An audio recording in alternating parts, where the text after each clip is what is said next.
Shalom saudara, saya percaya hari ini kita semua tetap bersuka cita di dalam kebaikan Tuhan. Pesan Tuhan yang menjadi tema di tahun 2021 menegaskan bahwa tahun ini adalah tahun integritas. Hal ini berarti kunci kemenangan di tahun ini terletak dari integritas seorang Kristiani dalam segala aspek kehidupannya. Oleh karena itu, dalam edisi Voice of Pentecost kali ini, saya akan membahas tentang berintegritas di tengah krisis hidup. Saudara, di hari-hari ini, ujian integritas sedang terjadi bagi saudara dan saya. Contohnya, apakah kita tetap baik saat dalam tekanan, akan tetap loyal dalam keadaan kekurangan, atau justru berkompromi dengan dunia saat sakit, gagal, bahkan sampai saat miskin mendadak? Saudara, perlu kita ingat bahwa integritas adalah hasil pembentukan dan tidak otomatis bisa dimiliki seseorang. Pembentukan integritas membutuhkan ujian, proses, dan waktu. Di dalam Mazmur 1 ayat 1 berkata, "Berbahagialah orang yang tidak berjalan menurut nasihat orang fasik, yang tidak berdiri di jalan orang berdosa, dan yang tidak duduk dalam kumpulan pencemooh." Jadi, melalui ujian, seseorang bisa terbukti apakah ia ada di jalan yang benar atau tidak. Lalu, berapakah lama waktu dari proses pembentukan integritas? 30 hari, 3 bulan, atau 1 tahun? Yang pasti proses ini akan berbeda di setiap individunya. Orang yang dibentuk integritasnya memerlukan kekuatan spiritual, kejiwaan, dan fisik. Asupan ini diperlukan di awal proses, di tengah ujian, hingga akhirnya menjadi pemenang untuk berbuah. Untuk melewati proses pembentukan integritas, kita tentu perlu bertumbuh dan berakar di dalam firman Tuhan. Saudara, penting untuk kita memperhatikan akar dari kehidupan kita. Di dalam Mazmur 1 ayat 1, pemazmur menggambarkan hidup seseorang yang benar, yaitu orang yang tidak tergoda untuk berkompromi dengan nilai kefasikan, dosa, bahkan kumpulan pencemooh. Tentunya, nilai ini dilakukan karena seseorang ini berakar di dalam firman Tuhan. Seseorang yang berakar di dalam Tuhan pasti memiliki kualitas integritas. Lalu, apa resep untuk memiliki kualitas integritas? Sesuai dengan Mazmur 1 ayat 2, kita harus menjadikan Taurat itu kesukaan dan merenungkan Taurat itu siang dan malam. Kata kesukaan dan merenungkan firman Tuhan menggambarkan hubungan yang dimiliki orang berintegritas dengan Tuhan. Mazmur 1 ayat 3 berkata, "Ia seperti pohon yang ditanam di tepi aliran air, yang menghasilkan buahnya pada musimnya, dan yang tidak layu daunnya. Apa saja yang diperbuatnya berhasil." Untuk hidup, jelas sebuah pohon membutuhkan air. Namun, betapa beruntungnya pohon yang ditanam di tepi aliran air. Ia tidak membutuhkan waktu lama dan usaha besar untuk akarnya mencari air. Kesukaan dan merenungkan firman-Nya siang dan malam merupakan gaya hidup orang berintegritas. Hal ini digambarkan dalam Mazmur 1 ayat 2 dan 3. Dikatakan gaya hidup karena hal ini dilakukan setiap hari. Apakah mungkin gaya hidup terbentuk begitu saja? Jawabannya adalah tidak. Hal ini dimulai dari cinta mula-mula. Namun orang benar perlu membangun disiplin rohani dan memelihara cintanya. Disiplin rohani dalam pembacaan dan perenungan firman Tuhan menunjukkan gaya hidup orang berintegritas. Seperti pohon yang bertumbuh dan berakar di tepi aliran air, akan mudah untuk bertumbuh dan berbuah. Demikian digambarkan gaya hidup orang yang berintegritas, yang kesukaannya ialah merenungkan firman Tuhan siang dan malam. Dalam Yohanes 15 ayat 7 dan 8 berkata, "Jikalau kamu tinggal di dalam aku dan firmanku tinggal di dalam kamu, mintalah apa saja yang kamu kehendaki dan kamu akan menerimanya. Dalam hal inilah Bapa-Ku dipermuliakan, yaitu jika kamu berbuah banyak dan dengan demikian kamu adalah murid-murid-Ku." Di ayat ini, Yesus menjelaskan hubungan sebab akibat yang erat antara gaya hidup merenungkan firman dengan berbuah dalam kehidupan. Apa buah yang diinginkan Tuhan dihasilkan oleh setiap umatnya? Buah-buah yang Tuhan ingin kita hasilkan adalah buah pertobatan, buah kehidupan, buah karakter, dan buah jiwa-jiwa. Selain itu, apa dampak lain dari tertanam di tepi aliran air? Dalam Mazmur 1 ayat 3 menjelaskan dengan tidak layu daunnya. Hal ini sama dengan kita memiliki daya tahan yang tinggi terhadap berbagai situasi kehidupan. Situasi sulit dan krisis hidup bisa datang kapan saja. Saat ini, kita sedang mengalami pandemi COVID-19 dan resesi ekonomi. Situasi ini dapat mengganggu integritas seorang untuk kompromi dengan dosa, untuk menyakiti sesama, putus pengharapan, bahkan tidak lagi percaya kepada Tuhan. Lewat pemazmur, Tuhan hendak mengatakan kepada kita bahwa dari hubungan seseorang dengan Tuhan, lewat gaya hidup cinta akan firman Tuhan, bukan hanya agar kita berbuah, tapi juga agar kita tetap berintegritas. Di mata Tuhan, orang seperti ini dipandang dan dijanjikan apa saja yang ia perbuat berhasil. Saya percaya kita yang sudah mendengar ini akan semakin memperhatikan akar kita, perhatikan gaya hidup kita, dan perhatikan hubungan kita dengan firman Tuhan. Saudara, untuk penjelasan yang lebih lanjut dari tim teologi kami, silakan klik link yang ada di atas atau scan QR Code yang tersedia. Salam integritas, Tuhan Yesus memberkati.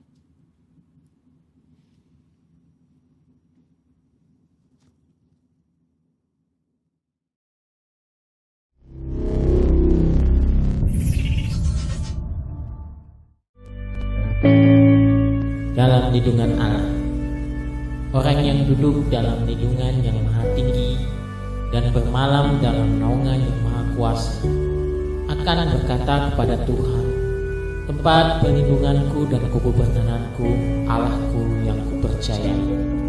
Sungguh, dialah yang akan melepaskan engkau dari jerat penangkap burung, dari penyakit sampar yang busuk. Dengan kepaknya ia akan melindungi engkau, di bawah sayapnya engkau akan berlindung. Kesetiaannya ialah perisai dan pagar tembok. Engkau tak usah takut terhadap kedahsyatan malam, terhadap panah yang terbang di waktu siang, terhadap penyakit sampar yang berjalan di dalam gelap, terhadap penyakit penular yang mengamuk di waktu petang. Walau 1000 orang terbang di sisimu dan 10.000 di sebelah kananmu, tetapi itu tidak akan menimpamu. Engkau hanya menontonnya dengan matamu sendiri dan melihat pembalasan terhadap orang-orang fasik. Sebab Tuhan ialah tempat perlindunganmu, yang maha tinggi telah kau buat tempat perteduhanmu. Malapetaka tidak akan menimpa kamu, dan tulah tidak akan mendekat kepada kemahmu. Sebab malaikat-malaikatnya akan diperintahkannya kepadamu untuk menjaga engkau di segala jalan. Mereka akan menatang engkau di atas tangannya, supaya kakimu jangan terandung pada batu. Singa dan ular tedung akan kau langkahi. Engkau akan menginjak anak singa dan ular naga. Sungguh hatinya melekat kepadaku, maka aku akan meluputkannya. Aku akan membentenginya sebab ia mengenal namaku.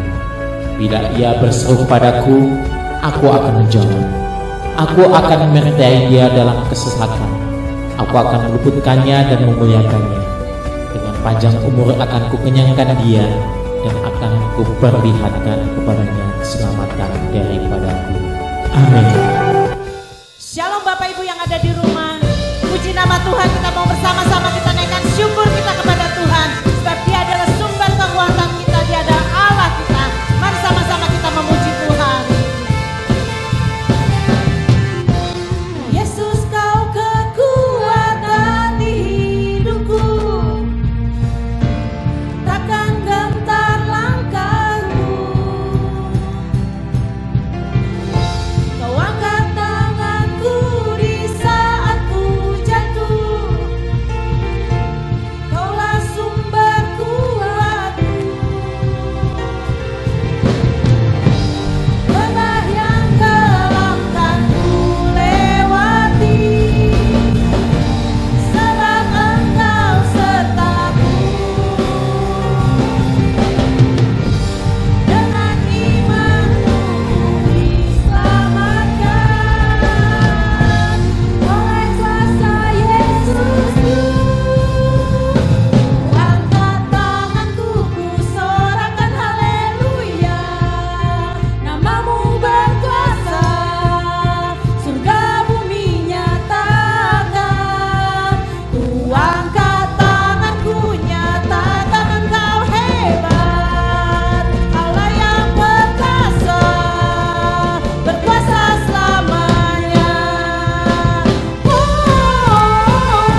Ya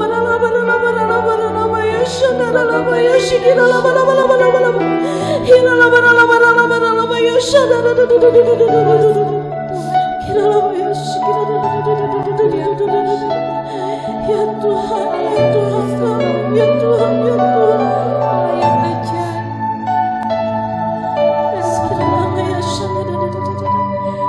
Kami mau terus menyembah-Mu Tuhan. Kami mau terus menyembah-Mu Yesus Tuhan. Mari sama-sama sekali lagi kita angkat kedua belah tangan kita di hadapan Tuhan. Katakan bersama. Ku sembah Kau Allahku, Bapa dan sahabatku, Kau yang pedulikan seluruh hidupku.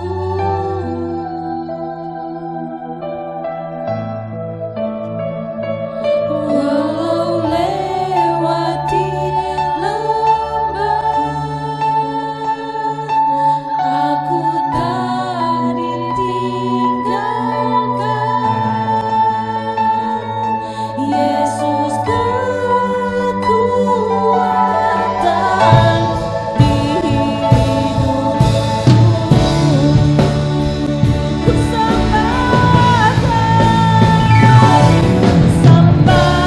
Kau Allahku, Bapa dan sahabatku, Kau yang pedulikan seluruh hidupku.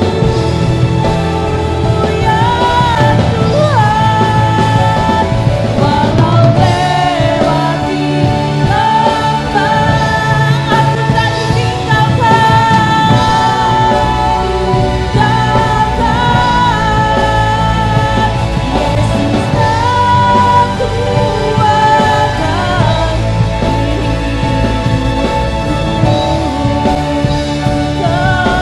walau lewati lembah,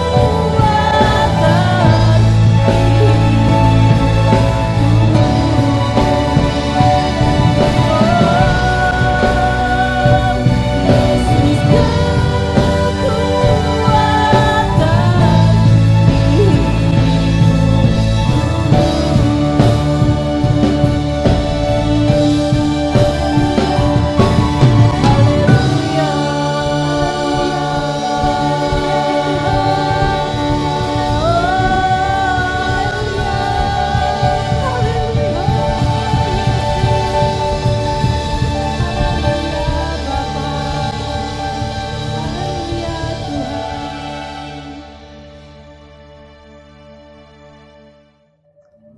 Shalom Bapak Ibu sekalian, kita berjumpa kembali di dalam ibadah online di bulan Mei tahun 2021, dan saya terus mengharapkan Bapak Ibu sekalian, anak-anak muda, anak-anak sekolah minggu di dalam kondisi yang baik, yang sehat, dilindungi Tuhan, dan terus bersemangat bersama Tuhan Yesus Kristus.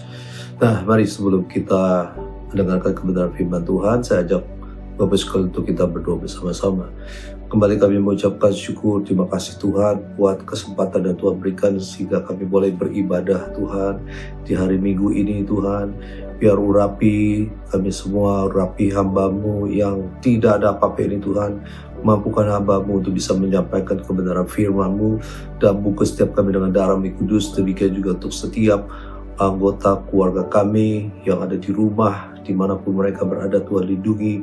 Dan saat ini dengan otoritas daripada Tuhan Yesus Kristus, kami ikat, kami patahkan segala siasat manusia dalam nama Yesus, dan kami merubuhkan setiap kubu-kubu yang didirikan oleh keangkuhan, kesombongan manusia untuk menghalangi pengenalan akan Allah. Saat ini kami rubuhkan dalam nama Yesus, dan kami mau tawan segala pikiran, dan kami mau taklukkan di bawah kaki-Mu. Biar Roh Kudus yang berkuasa berdaulat sepenuhnya atas pikiran hati kami bahkan atas tempat, atas rumah di mana kami berada. Terima kasih Tuhan, segala hormat dan puji kami persembahkan kepada Engkau Allah hidup. Di dalam nama Yesus kami berdoa dan mengucapkan syukur. Haleluya, amin. Nah, Bapak sekalian, kita di dalam masa kalau 2000 tahun yang lalu, sejak Tuhan Yesus bangkit dari antara orang mati pada hari yang ketiga. Nah, sebelum Tuhan Yesus naik ke surga, Tuhan Yesus selama 40 hari ini menampakkan dirinya kepada murid-muridnya, orang-orang yang percaya kepada Dia, untuk memberi kekuatan, memberi penghiburan, memberi semangat kepada mereka. Nah, mari Bapak sekalian, kita mau dengarkan kebenaran firman Tuhan untuk setiap kita gereja Tuhan, untuk bergerak terus bersama dengan Tuhan Yesus Kristus. Apa yang Tuhan sudah lakukan 2000 tahun yang lalu jangan menjadi sia-sia, tetapi gereja Tuhan harus melakukan apa yang diperintahkan oleh Tuhan. Dan Bapak sekalian, kalau kita baca, kita buka di dalam kitab Yesaya pasal yang ke-60 ayat 1 sampai dengan yang ketiga, kita akan baca bersama-sama Yesaya pasal ke-60 ayat 1 sampai dengan yang ketiga. Nah, demikian firman Tuhan dikatakan, bangkitlah, menjadi teranglah, sebab terangmu datang dan kemuliaan Tuhan terbit atasmu. Sebab sesungguhnya kegelapan menutupi bumi dan kekelaman menutupi bangsa-bangsa, tetapi terang Tuhan terbit atasmu dan kemuliaannya menjadi nyata atasmu. Bangsa-bangsa berduyun-duyun datang kepada terangmu dan raja-raja kepada cahaya yang terbit bagimu. Nah, Bapak sekalian, kalau menurut Alkitab penuntun, Yesaya 60 ini itu berbicara tentang nubuatan tentang Tuhan Yesus Kristus. Dan tetapi saya percaya ayat firman Tuhan ini juga berlaku buat kita semua gereja Tuhan, yang kita sudah memiliki Allah yang bangkit, yang hidup, yang sangat luar biasa. Nah, tentunya Tuhan menginginkan setiap kita semua, ya, tidak hanya hidup kita dirubah karena Tuhan Yesus sudah mati berkorban untuk menanggung dosa kita dan bangkit dari antara orang mati sehingga kita life transform, kita mengalami suatu perubahan hidup, tetapi Tuhan bilang bangkitlah dan menjadi teranglah. Ini penting buat kita semua. Nah, kenapa demikian Bapak sekalian? Ayat yang kedua, ya, kita tahu dikatakan sebab sesungguhnya kegelapan menutupi bumi, kekelaman menutupi bangsa-bangsa. Kita tahu sekarang ini kegelapan ini menutupi bumi, ya. Kita melihat kejadian demi kejadian yang ada di muka bumi ini. Pandemi COVID-19 belum berakhir sepenuhnya, bahkan cenderung memburuk. Melihat keadaan yang terakhir kita lihat di negara India, bagaimana yang namanya gelombang kedua ini membuat banyak orang tidak hanya kena COVID-19, tetapi mereka kehilangan nyawa mereka. Sampai satu hari itu kurang lebih dari 300.000 orang kena COVID-19 yang meninggal dunia, sampai per hari itu 4.000 orang lebih. Kita melihat hal yang memilukan, menyedihkan terjadi. Dan juga di beberapa negara pun yang namanya pandemi COVID-19 ini masih terus berlangsung, berjalan. Nah, banyak orang yang kalau kita lihat, saya lihat di video, ya, saudara juga melihat bagaimana banyak orang yang meregang nyawanya, ya, di jalan-jalan di India. Dan mereka harus mengkremasi mayat-mayat, artinya orang-orang yang meninggal di tempat-tempat yang terbuka. Itu sesuatu yang sungguh memprihatinkan, menyedihkan. Kegelapan menutupi bumi ini, ya, kekelaman masih menutupi bumi ini. Belum lagi kalau kita lihat keadaan di Indonesia, kita bersyukur bahwa artinya pandemi COVID-19 ini artinya tetap ada di Indonesia, tetapi tidak sebanyak, ya, di negara-negara yang artinya seperti di India. Tetapi kita harus berhati-hati. Terus sebabnya Bapak sekalian, kita harus menjalankan protokol kesehatan yang sudah dicanangkan, diminta oleh pemerintah untuk kita melakukan dengan disiplin, dengan ketat. Ya, jangan sampai apa yang terjadi di negara lain itu juga terjadi di Indonesia. Nah, Bapak sekalian, kita melihat juga tetapi banyak bencana alam yang terjadi di Indonesia, di NTT, banjir bandang, juga beberapa hari yang lalu Indonesia kehilangan 53 putra-putra yang baik ya di kapal selam kalau tenggelam. Dan banyak kejadian-kejadian yang memilukan, menyedihkan terjadi. Dan saya percaya Bapak sekalian, segala sesuatunya seizin Tuhan terjadi. Kita tidak mengerti maksud Tuhan yang sebenarnya apa, tetapi ada maksud Tuhan yang luar biasa buat kita umat manusia di muka bumi ini. Nah, itulah sebabnya Bapak sekalian, gereja yang sudah ditransform, yang hidupnya dirubah, itu tidak boleh artinya berdiam. Kita harus bangkit menjadi terang, kata Tuhan. Itu sebabnya dikatakan, bangkitlah menjadi teranglah, sebab terangmu datang dan kemuliaan Tuhan terbit atasmu. Nah, Bapak sekali, dalam kekelaman ini akan dikatakan kembali, dikatakan, tetapi terang Tuhan terbit atasmu dan kemuliaannya menjadi nyata atasmu. Nah, kita sudah menerima Yesus menjadi Tuhan dan Juru Selamat. Kita ini dipulihkan, ditebus, dibayar lunas oleh darah Yesus. Kita statusnya berubah, ya. Jadi dari kegelapan kepada terang yang ajaib. Dari anak-anak dunia menjadi anak-anak Allah. Kita diberi otoritas kuasa. Nah, untuk apa? Tentunya supaya kita ini mempunyai dampak buat lingkungan yang berada di sekitar kita. Saya percaya gereja Tuhan, kalau gereja Tuhan bangkit menjadi terang, ini akan membawa sesuatu yang sangat luar biasa buat dunia, buat umat manusia di muka bumi ini. Nah, Bapak sekalian, bicara tentang bangkit. Bangkit itu di dalam bahasa Indonesia ya katakan bangun dari tidur, ya, bangun dari duduk dan berdiri. Jadi ada satu sikap atau satu tindakan di mana dari keadaan orang tidur, ya, dari keadaan orang duduk, bangkit, berdiri dan bergerak. Nah, sekalian, yang sangat disayangkan adalah bahwa banyak gereja Tuhan, umat Tuhan ini tidak bangkit, ya. Mereka boleh dikatakan tertidur, terduduk, ya, pasif, tidak punya gairah, tidak bergerak melakukan apa yang Tuhan suruh, yaitu amanat agung Tuhan Yesus. Tidak tergerak untuk membantu orang-orang yang di dalam kesusahan, ya, orang miskin, mungkin terkena bencana. Banyak orang lebih merasa kenyamanan, feel complacent di tempat di mana berada. Nah, itu sebabnya Tuhan katakan bangkit, bangkit. Gereja Tuhan harus bangkit dari tidur, dari yang namanya sikap pasif, sikap tidak peduli kepada orang lain. Nah, Bapak sekalian, saya melihat ada satu perubahan yang luar biasa terjadi, Bapak sekalian, waktu gereja mula-mula, Bapak sekalian, dia ditulis di dalam Kisah Para Rasul pasal 41 sampai 47. Nah, ini sesuatu yang artinya tidak hanya hidup mereka secara pribadi diubah sama Tuhan menjadi orang-orang di dalam terang, orang-orang percaya kepada Yesus, tetapi ada satu pergerakan yang terjadi, ada satu tindakan yang terjadi di dalam artinya gereja Tuhan, orang-orang percaya. Nah, di dalam Kisah Para Rasul pasal kedua 41 sampai 47, kalau kita baca, dikatakan mereka menjadi orang-orang yang tekun di dalam pengajaran.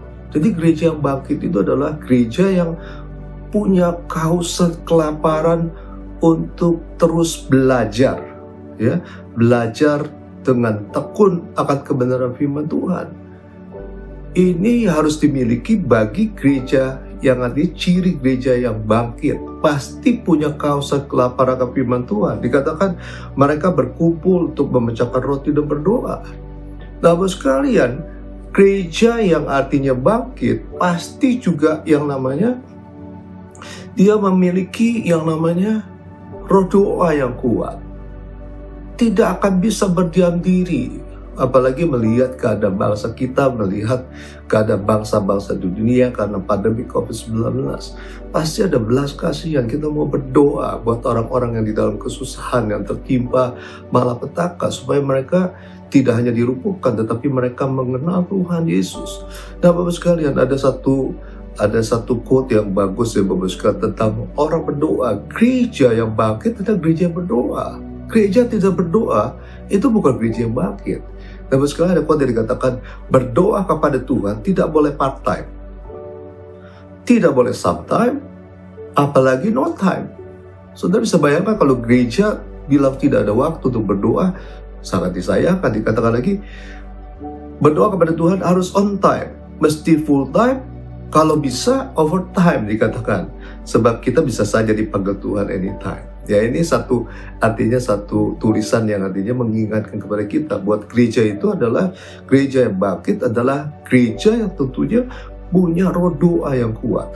Nah, yang ketiga, kita lihat di dalam Kisah Para Rasul diceritakan bahwa gereja yang bangkit adalah gereja yang bersatu, tidak berkelahi satu dengan lain, tidak menjelekkan satu yang lain, ya, tidak menindas satu yang lain, tetapi bersatu padu untuk satu pergerakan, untuk rencana Tuhan yang besar bagi yang dikatakan penuaian yang terbesar dan terakhir.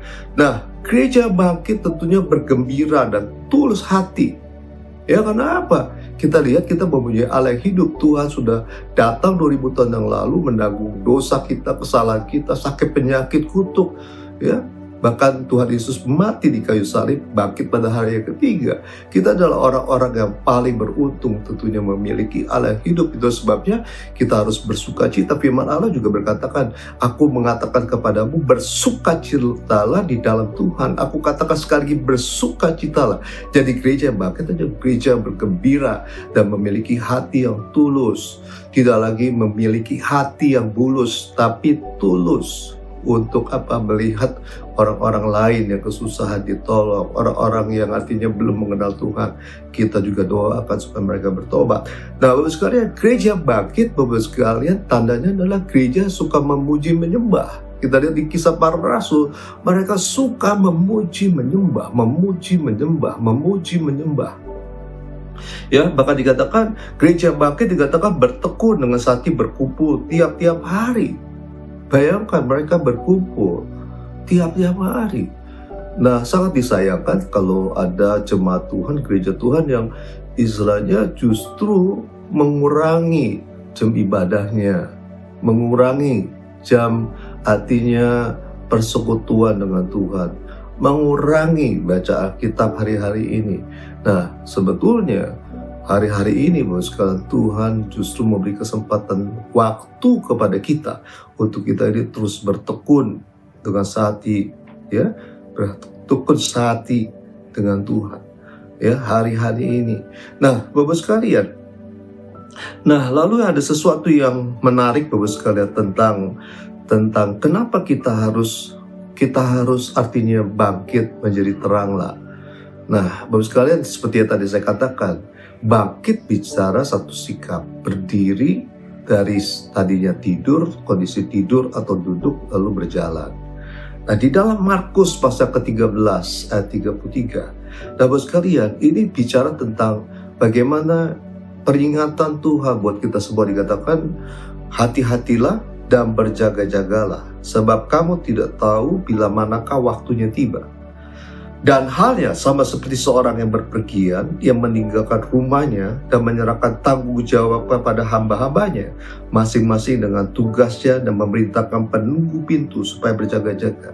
Ayat kelima dikatakan, karena itu berjaga-jagalah, sebab kamu tidak tahu bila manakah tuan rumah itu pulang, menjelang malam, atau tengah malam, atau larut malam, atau pagi-pagi buta.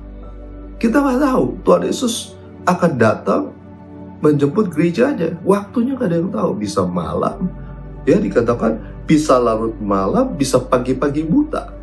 Itu sebabnya Tuhan bilang harus berjaga-jaga. Gereja yang bangkit adalah gereja yang berjaga-jaga. Dan sudah lihat apa yang dikatakan selanjutnya, dikatakan supaya kalau ia tiba-tiba datang, jangan kamu didapati sedang tidur.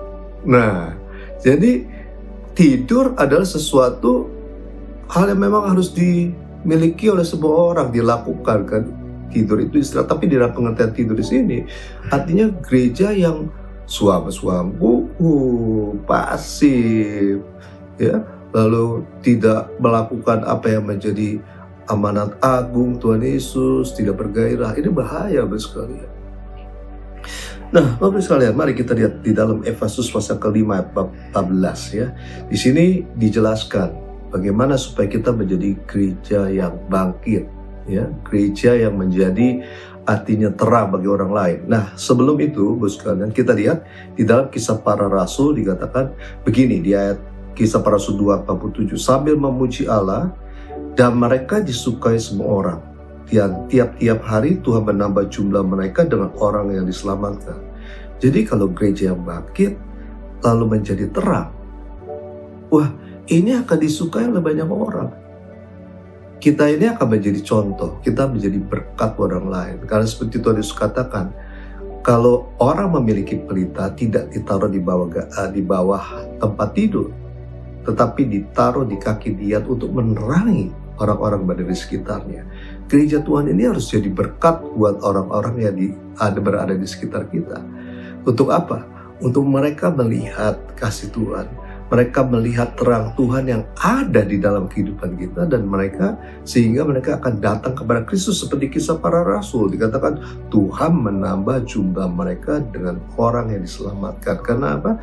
Kita menjadi terang bagi orang lain. Nah, kembali di dalam Efesus pasal ke-5 ayat 14, Bapak sekalian, bagaimana supaya gereja menjadi gereja yang bangkit. Itu sebabnya dikatakan ya, kembali dikatakan, bangunlah, dikatakan. Ya, bangunlah. Hai kamu yang tidur, bangkitlah dari antara orang mati dan Kristus akan bercahaya atas kamu. Saudara kasih Tuhan, gereja yang bangun, gereja yang bangkit artinya kita bangun dari ketiduran, dari kepasifan, dari yang tadinya suam-suam kuku menjadi gereja yang bergairah dengan Tuhan, gereja yang melakukan amanat agung Tuhan Yesus. Ya, Bapak sekalian, bahkan dikatakan kita seperti bangkit dari antara mati. Lalu dikatakan Kristus akan bercahaya atas kamu. Pada terang yang sebenarnya adalah Kristus Yesus. Kristus ada di dalam kita. Waktu kita bangkit, terang itu bercahaya di dalam setiap kehidupan kita. Nah, dikatakan karena itu perhatikanlah dengan seksama bagaimana kamu hidup. Nah, ini Bapak sekalian, Tuhan ingatkan buat kita yang hidup pada zaman ini. Dikatakan janganlah seperti orang bebal, tetapi seperti orang arif. Orang bebal adalah orang yang susah menerima nasihat Tuhan. Orang bebal adalah orang yang tidak melihat tentang tanda-tanda akhir zaman.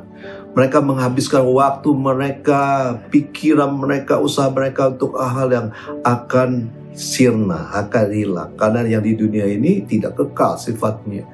Ya, Bapak sekalian, lalu dikatakan, Bapak sekalian, dan pergunakanlah waktu yang ada. Karena hari-hari ini adalah jahat. Saudara kasih Tuhan, kita punya waktu 24 jam. Apa yang kita gunakan dari waktu itu? Apakah waktu kita ini hanya digunakan untuk hal-hal yang duniawi? Ya, anak-anak muda suka main game ya, dari 1 jam, 3 jam, 5 jam.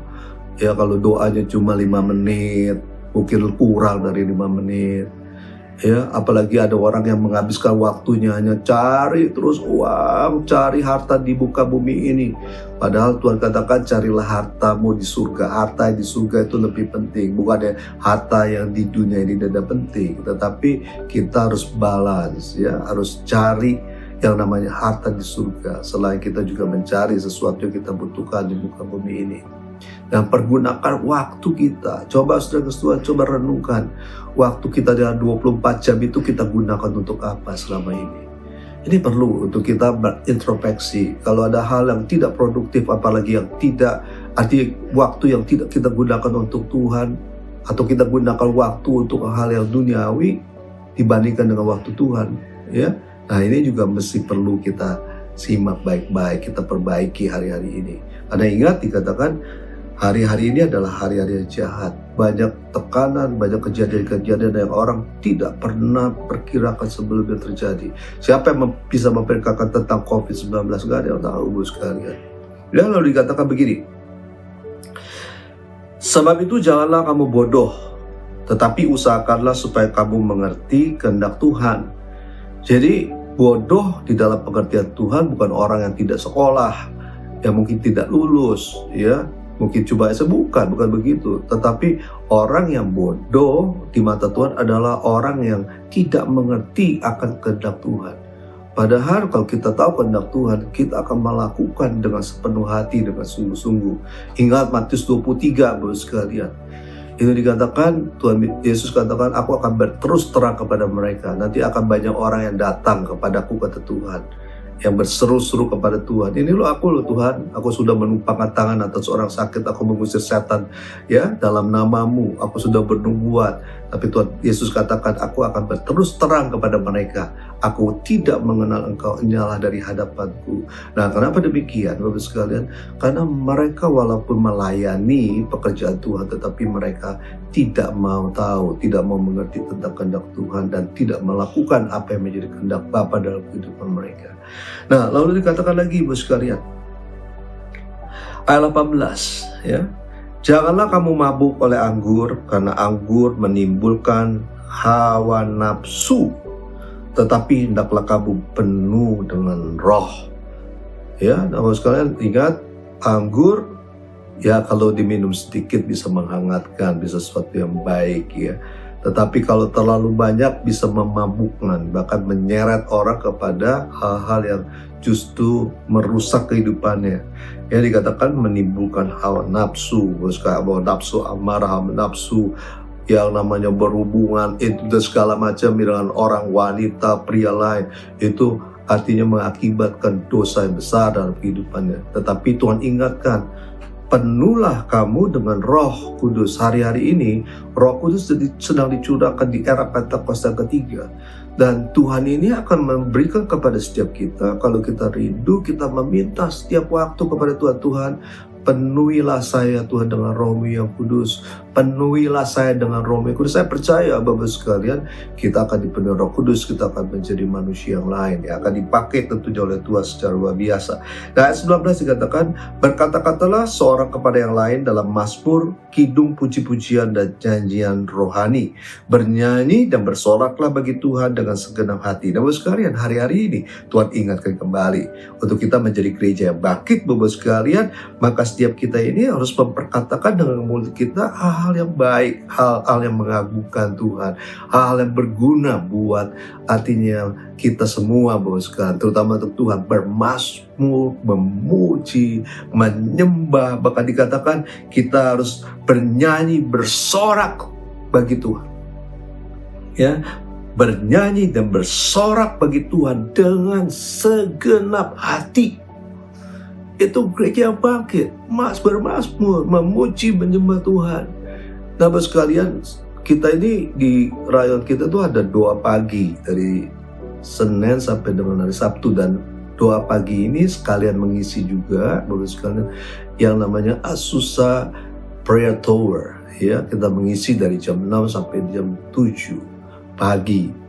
Nah, ini saya ajak Bapak sekalian untuk kita ambil bagian di sini, untuk kita boleh memuji, menyembah Tuhan bersama-sama dengan saudara-saudara kita di rayon 1D ya, di setiap cabang nanti, atau mungkin juga dengan cabang rayon yang lain, untuk kita melakukan apa yang diperintahkan Tuhan supaya tidak hanya Indonesia bangkit, tapi Amerika bangkit. Ya, bagaimana generasi Yeremia juga akan dilawat oleh Tuhan, terjadi satu perubahan yang mendasar tentunya buat Amerika, biar Indonesia berbalik, artinya Amerika berbalik kepada Tuhan Yesus Kristus.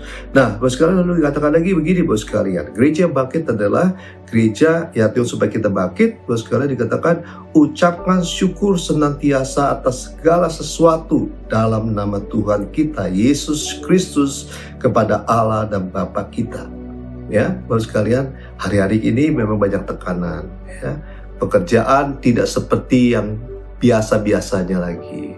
Ya, banyak orang yang kekurangan pendapatan. Mungkin ada kehilangan pekerjaan, ada keluarga-keluarga yang mungkin tidak lagi, kalau dibilang, saya dengar bahwa sekalian sebetulnya di dalam kondisi sekarang kan suami istri sering ketemu juga dengan anak-anak dan keluarga lain akan membentuk sesuatu yang luar biasa. Tapi ada juga karena sering ketemu, terus hubungan mereka juga jadi tidak baik dan Bapak sekalian. Tetapi ingat, Tuhan mau memulihkan, Tuhan mau menyembuhkan setiap kita, ya, baik keluarga, baik financial, conditionnya kita, kondisi ekonomi kita dan segala sesuatunya.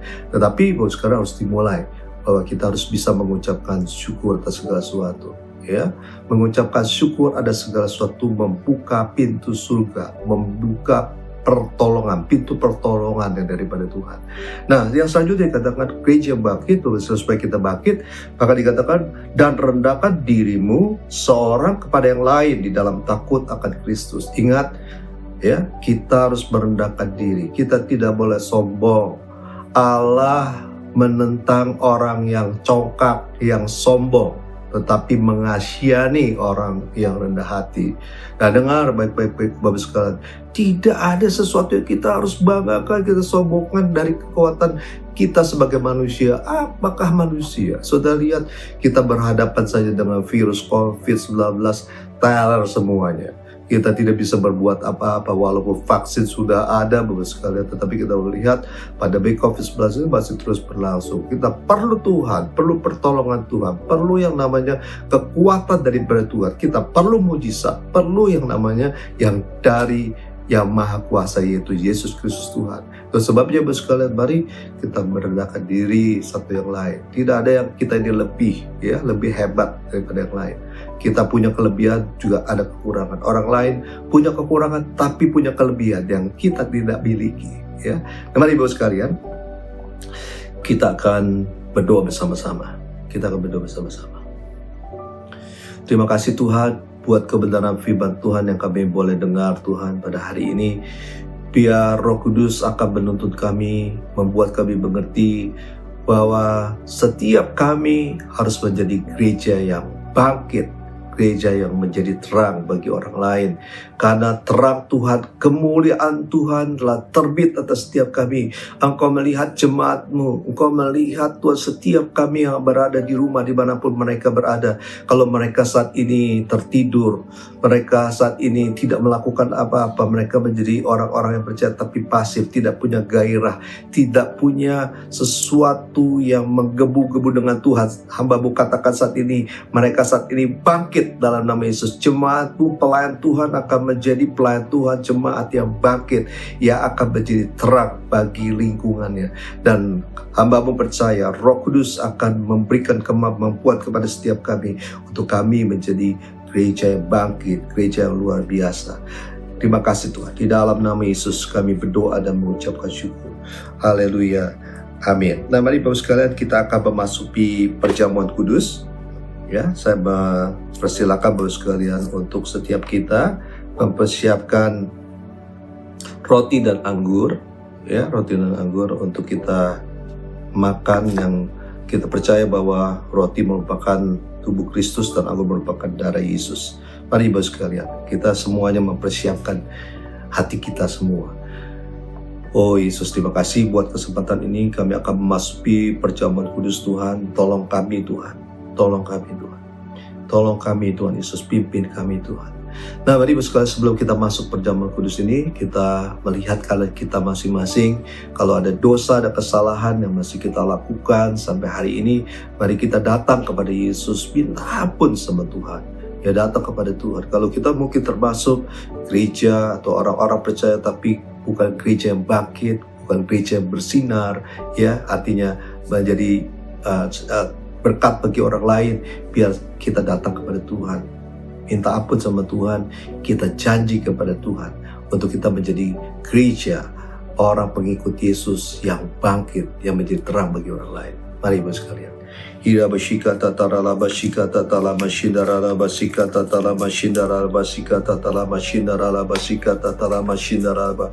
Tuhan, Engkau melihat setiap kami Tuhan, anak-anak-Ku Tuhan. Tidak ada satupun yang tersembunyi di hadapan-Mu Tuhan. Terima kasih Tuhan mengingatkan setiap kami Tuhan, untuk setiap kami menjadi gereja bangkit, gereja yang menjadi terang Tuhan Yesus bagi dunia yang saat ini berada di dalam kekelaman Tuhan. Biar kami menjadi gereja yang sungguh-sungguh peduli kepada jiwa-jiwa yang ada, yang belum mengenal Engkau, jiwa-jiwa orang-orang yang di dalam kesusahan, supaya kami mempunyai belas kasihan menolong orang-orang yang juga Tuhan Yesus di dalam kesulitan ini. Biar Tuhan melalui perjamuan kudus kami diingatkan tentang kasih-Mu Tuhan. Dan kami mohon ampun Tuhan untuk kesalahan kami, untuk dosa yang kami masih lakukan sampai hari ini. Biar kami Tuhan boleh mengerti, memahami kehendak-Mu Tuhan, sehingga kami menjadi gereja yang sungguh-sungguh mengasihi-Mu Tuhan. Terima kasih Tuhan Yesus, terima kasih Tuhan.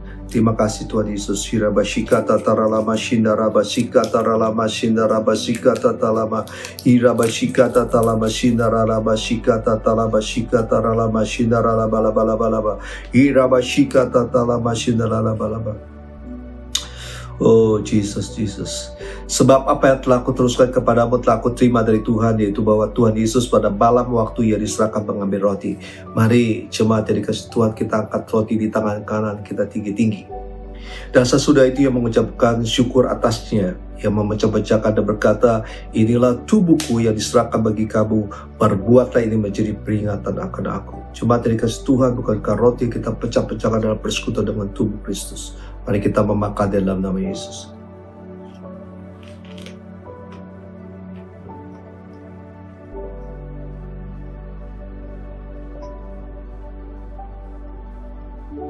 Terima kasih Tuhan Yesus, terima kasih Tuhan. Mari kita angkat cawan anggur kita tinggi-tinggi.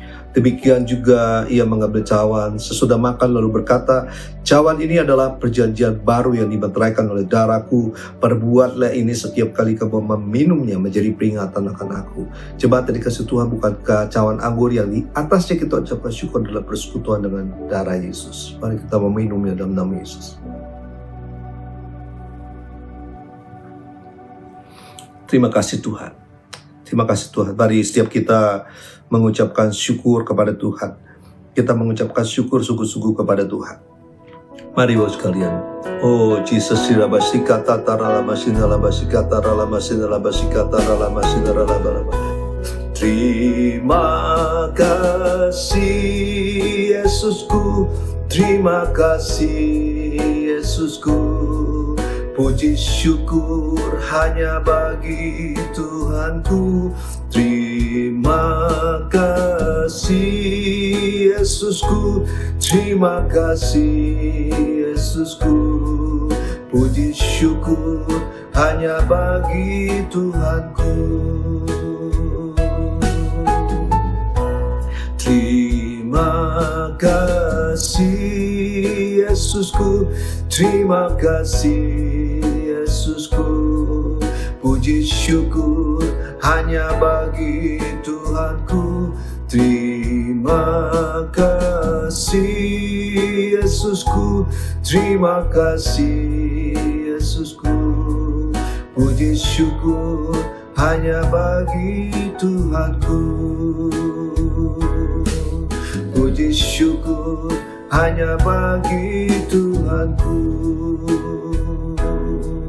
Puji syukur hanya bagi Tuhanku.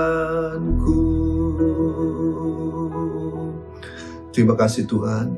Terima kasih Tuhan Yesus, terima kasih Roh Kudus, terima kasih Bapa di surga. Biar Tuhan Engkau memberkati jemaat-Mu berlimpah-limpah. Mereka yang berusaha, mereka yang bekerja diberkati oleh Tuhan. Keluarga demi keluarga dipulihkan, diikat dengan tali kasih-Mu. Biar mereka menjadi keluarga yang kuat, keluarga harmonis, keluarga berbahagia. Demikian biar anak-anak mereka menghormati orang tua dan orang tua mengasihi anak-anak mereka Tuhan. Terima kasih Tuhan. Berkati juga anak-anak mereka yang kuliah, yang bekerja, yang juga sekolah diberkati oleh Tuhan berlimpah-limpah, berlimpah-limpah Tuhan. Ida basyikata taralama shinalabalaba. Dan hamba-Mu juga berdoa buat jemaat-Mu yang sakit. Hamba-Mu katakan saat ini sembuh dalam nama Yesus. Oleh bilur-bilur Tuhan Yesus di kayu salib, segala sakit penyakit sudah disembuhkan. Bagi jemaat-Mu yang saat ini mengalami persoalan keuangan saat ini, biar Tuhan memberkati, Tuhan membukakan tingkap di langit sehingga berkat itu akan tercurah. Bagi jemaat-Mu yang lemah saat ini, biar Tuhan kuatkan. Yang putus pengharapan diberikan pengharapan yang baru dari Tuhan. Terima kasih Tuhan Yesus, terima kasih Tuhan.